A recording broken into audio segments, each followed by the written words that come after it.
let's talk about Luke Shuey for a moment, shall we? I mean, one of the great Eagles of all time, Norm Smith medalist. If you're going to be remembered for one game, and it's a grand final, and it's a winning one, a premiership, I reckon you're going to be okay with that. But that's not all we're going to remember Luke Shuey for. I remember him coming to the club in 2008, didn't play the entire 2009, faced extreme adversity. I've seen him grow from a young man, a boy, into the father, the partner, the teammate, the captain that he is now, and couldn't be more proud to call him a mate and a premiership teammate of mine. It's one of the great stories. Him coming over from Victoria, would have had plenty of opportunities to go home, but he's been incredibly loyal to the West Coast Eagles, and then becoming the captain after Shannon Hearn stepped down. He's had a couple of brutal years as captain, and to be frank, I can't blame him for stepping down.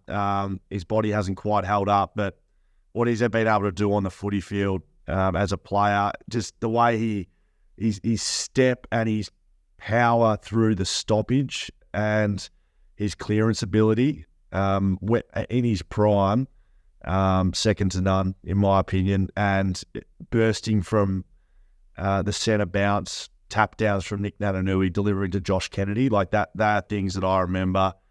He had a great fend off, and you don't have to go further than the 2018 Premiership to see all of these moments. That game that he played in the biggest game of his life will go down as the great midfield performance of all time right now as we sit here and speak. So, again, as I said off the top, if that's what you're going to be remembered for, which he won't. He was a two-time best and fairest winner, captain of the football club, plays almost 250 games.